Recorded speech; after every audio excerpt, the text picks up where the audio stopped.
Mesdames, Messieurs, bienvenue à l'émission Les Mystères de l'Infini. Aujourd'hui, le bien.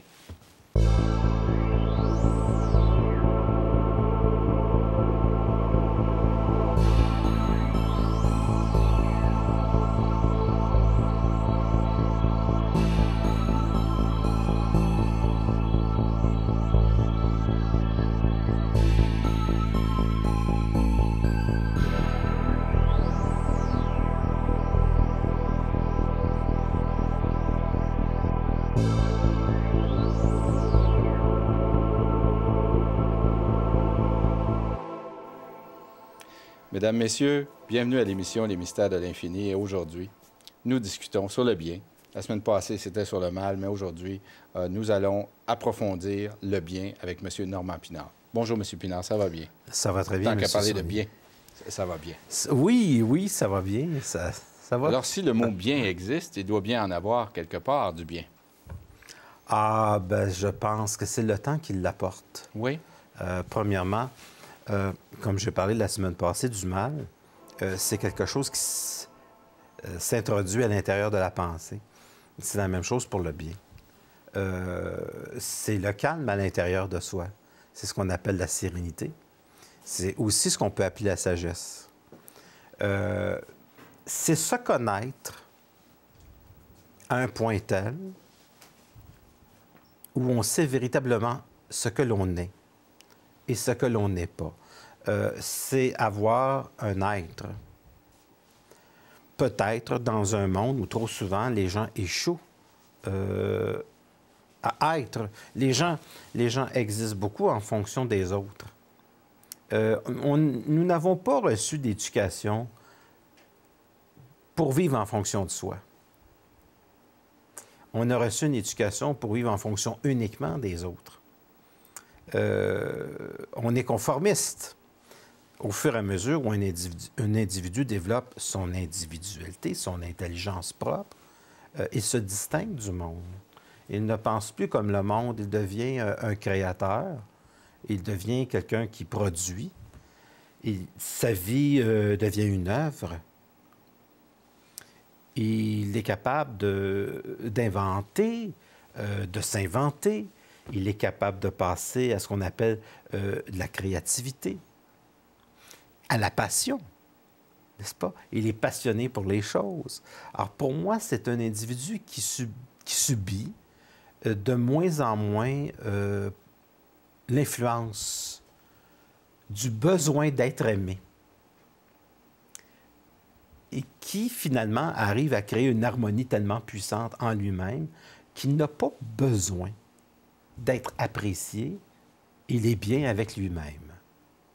Alors, Il devient automatiquement appréciable par les autres, puisqu'il oui, est bien. même si ce n'est pas sa recherche, parce que c'est quelqu'un qui va être très différent, mais d'une manière qui va être positive, donc très créative. La relation qu'il établit avec lui-même est claire. Même s'il ne sait pas tout, il sait ce qu'il n'est pas. Puis ça, c'est déjà beaucoup. La relation qu'il va établir avec les gens, ça va être une relation harmonieuse. S'il rencontre des gens que c'est de la chicane ou des problèmes, il s'en exclut facilement. Ce n'est pas un individu qui se laisse prendre au piège. Donc, sa vie est simple, elle est complète, elle est harmonieuse. Je dirais, jusqu'à un certain degré, que le bien, c'est s'exclure du mal du monde. Pour y arriver, il faut s'exclure d'une pensée collective qui ne nous appartient pas. Et oser être soi-même dans un monde où tout le monde cherche à être comme tout le monde. On est perdant quand on cherche à être comme tout le monde, parce que lorsqu'on est comme une goutte d'eau, puis on fond dans l'océan, c'est comme un peu mourir. On ne peut plus se retrouver suffisamment pour développer une individualité qui est assez puissante pour avoir une créativité qui est unique. Donc, le but vraiment de cette individualité-là, paisible, harmonieuse, c'est de créer. Et je crois que peut-être certains artistes le comprennent.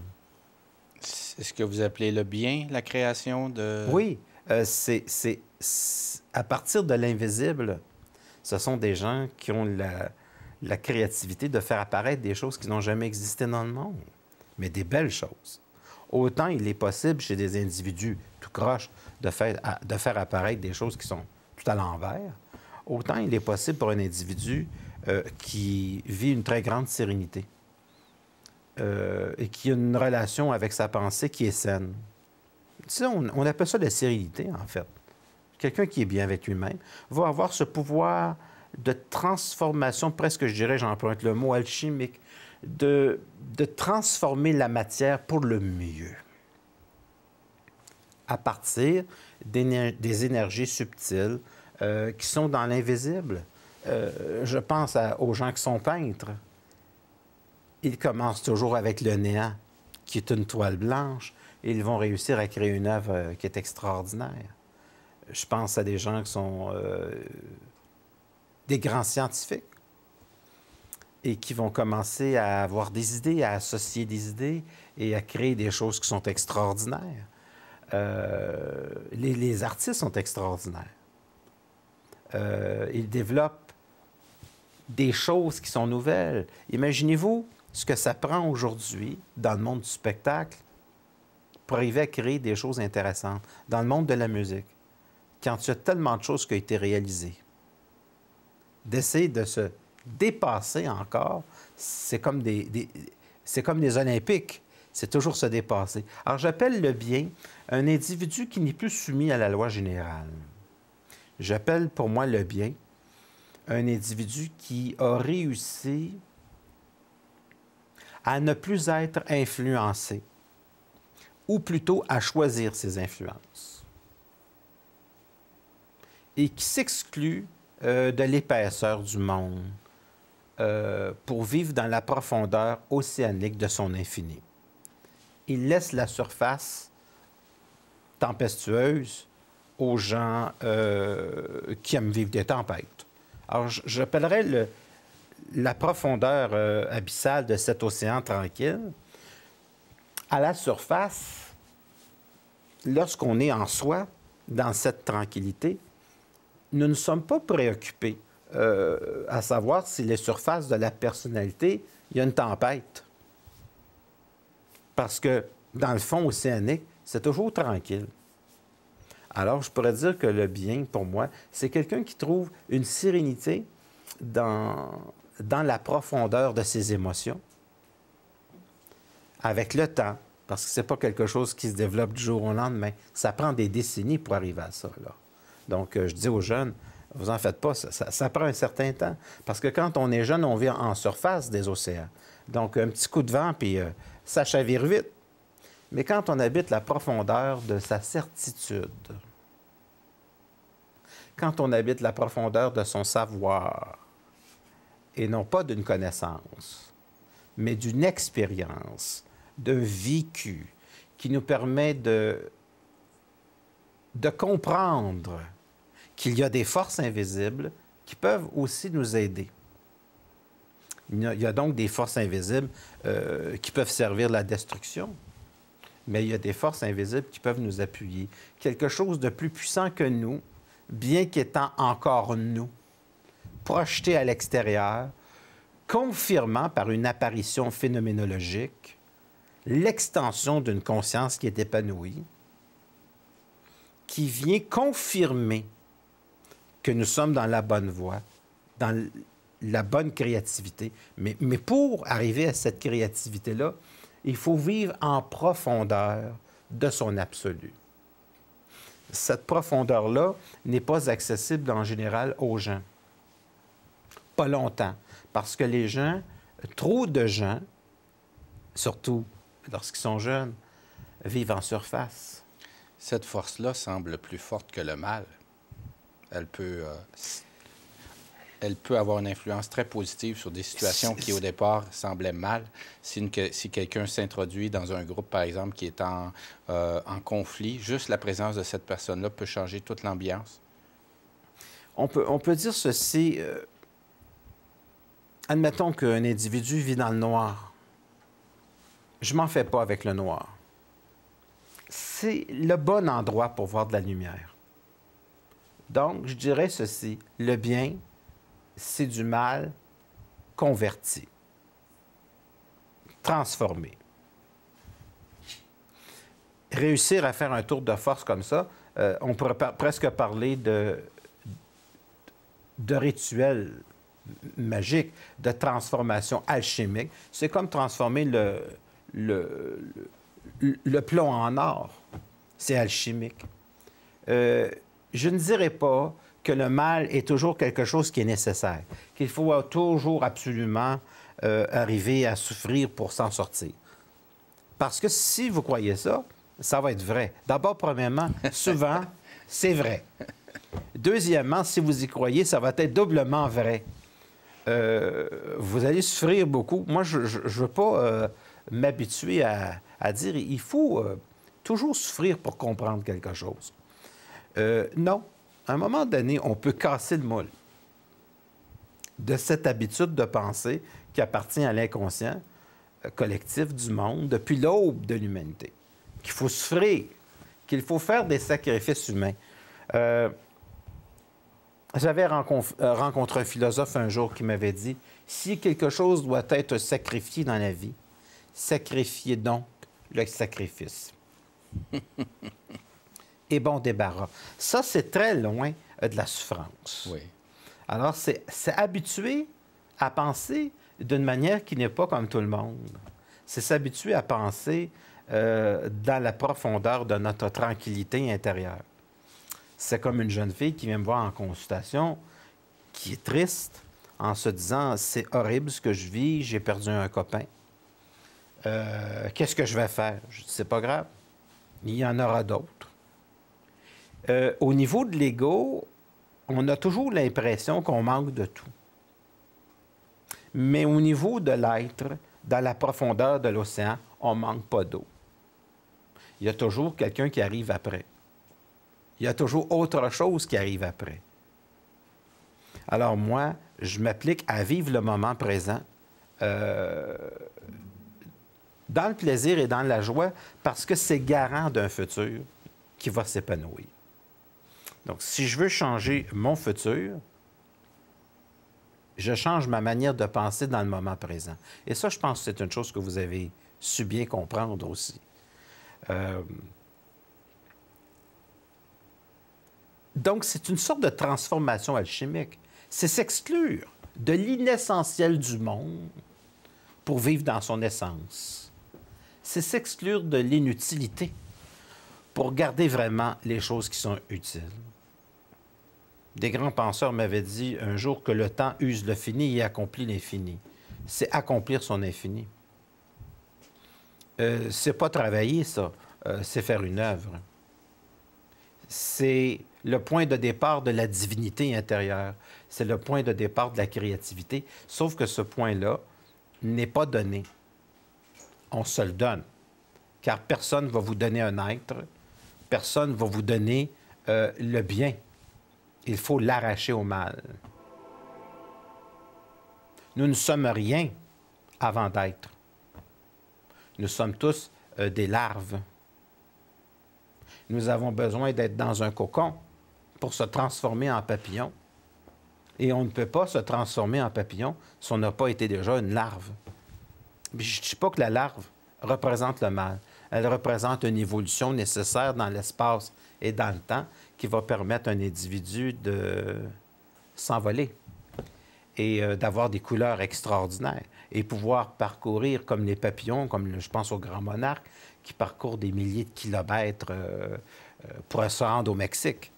Et finalement, il y a quelques semaines, c'est un papillon qu'on pouvait voir dans les endroits au Québec l'été.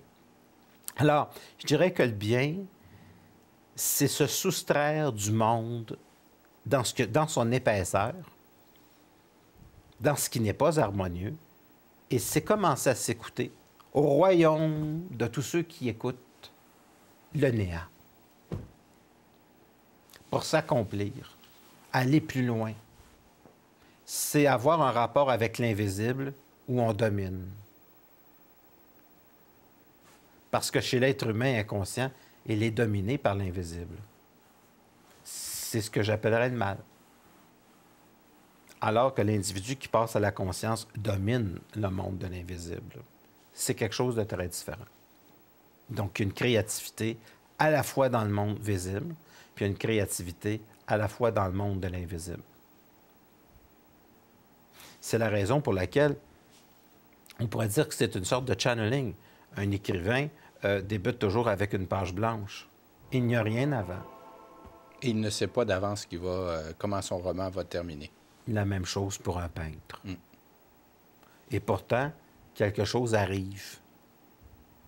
Et quelque chose arrive tout le temps.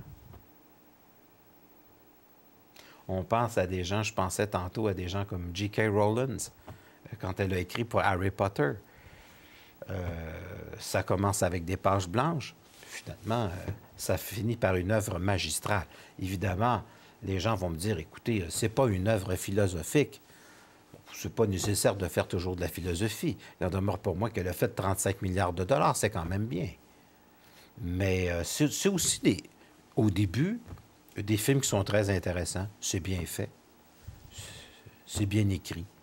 Je parle de cette créativité-là. D'autres vont dire c'est simple. Mais nul n'empêche qu'il y a des milliards d'enfants à travers le monde qui l'ont lu. Alors voilà, les choses sont blanches. Puis à un moment donné, pour moi, le bien, c'est la transformation du néant en quelque chose. J'ai envie de vous poser une question. Vous parlez, par exemple, des œuvres, des grandes œuvres, comme, par exemple, le film et les livres qui sont sous-jacents au film de Harry Potter. Pourquoi, même si c'est un film à succès, des films à succès, pourquoi, lorsque, par exemple, certaines personnes, c'est mon cas dans mon cas, et probablement beaucoup d'autres personnes, j'ai vu plusieurs extraits des films et je n'ai jamais accroché plus que 2, 3, 4 minutes à ces films-là.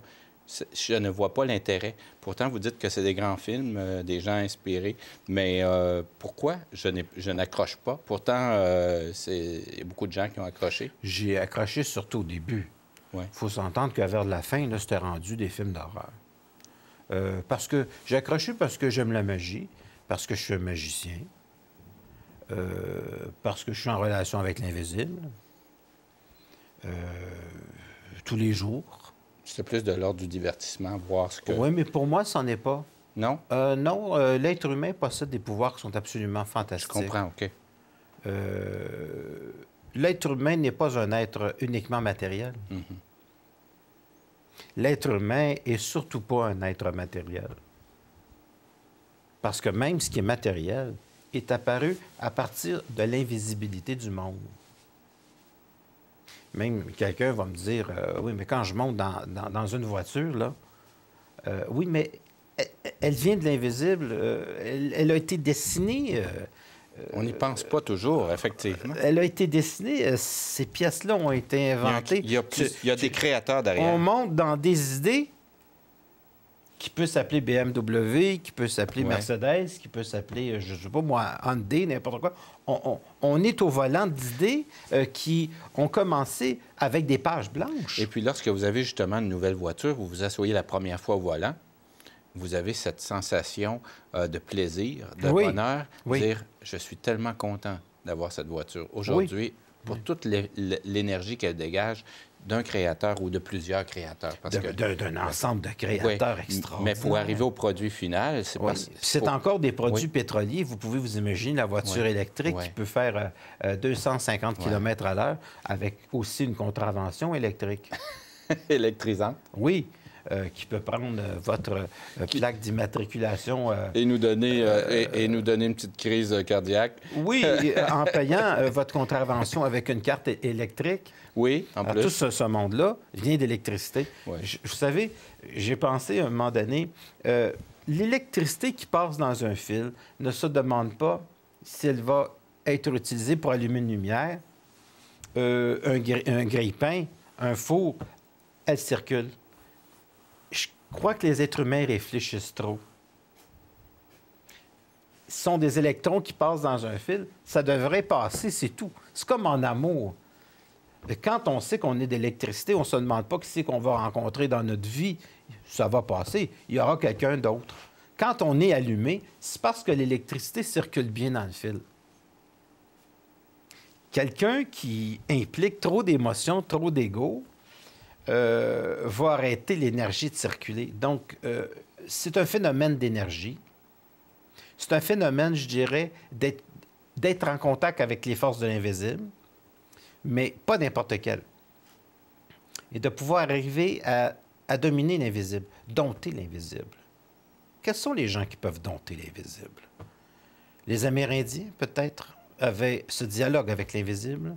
Les Amérindiens avaient ce dialogue avec les morts. Et c'est intéressant. Ils avaient ce dialogue avec l'esprit de la forêt.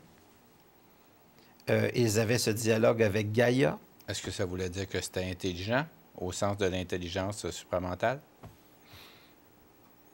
C'était certainement un beau contact avec la nature qui pouvait aider un être humain à être en contact avec lui-même. Je crois qu'on va y retourner, mais avec un mental clair comme celui d'un rayon laser, qui est capable de trancher. Je crois deux choses. Moi, je crois que c'est possible d'être en relation avec des forces invisibles, mais ça ne veut pas dire que ça nous empêche d'avoir une science qui est absolument extraordinaire et très sophistiquée. Donc, il y a deux forces dans l'homme. Il y a les forces invisibles, puis il y a la force de son mental logique. Je ne crois pas qu'on doit passer à une civilisation mystique et qui met totalement de côté le mental. Le mental, ça, je suis très heureux d'aller chercher. Le mental est nuisible dans la mesure où il y a des émotions dedans. Des émotions qui ne sont pas désirables.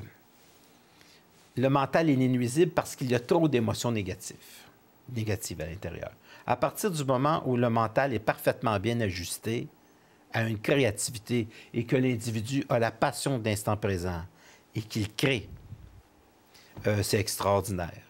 Vous savez, je ne pense pas qu'un individu comme Mick Jagger, je ne pense pas qu'un individu comme Paul McCartney s'ennuie lorsqu'il monte sur scène. Je ne dis pas qu'on l'aura pas.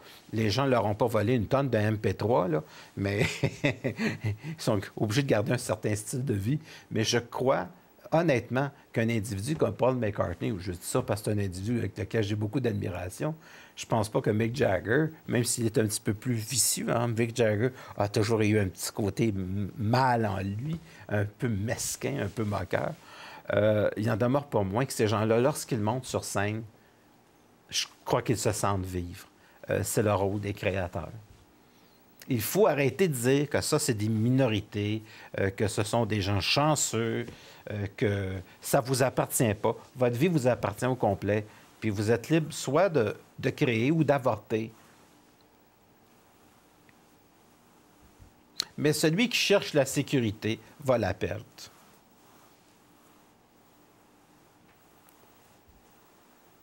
Celui qui comptabilise les choses va faire faillite.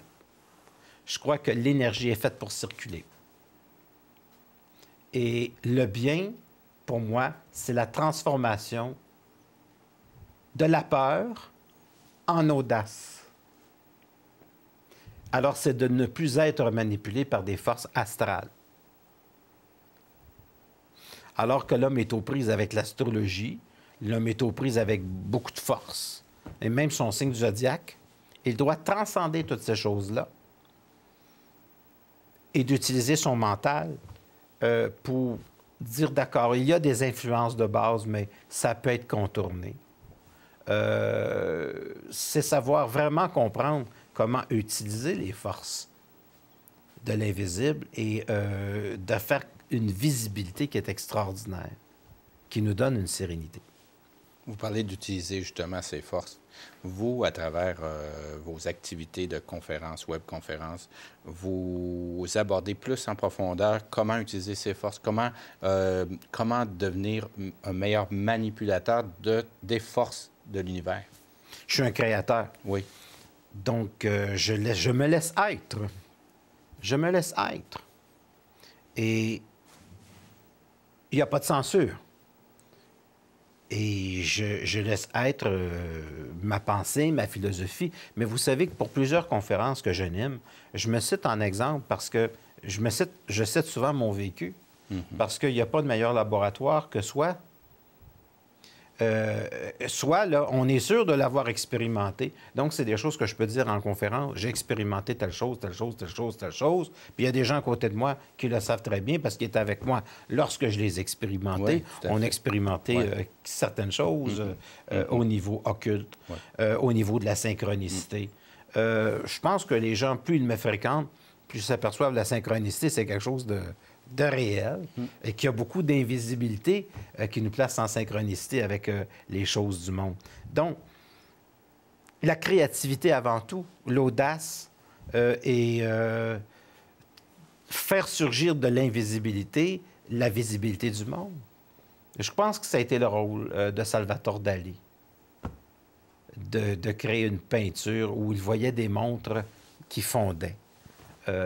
Il arrivait à faire fondre le temps dans ses peintures. Je crois que c'est une idée très amusante. Comme si le monde n'était pas quelque chose de solide et que ce n'était qu'une perception.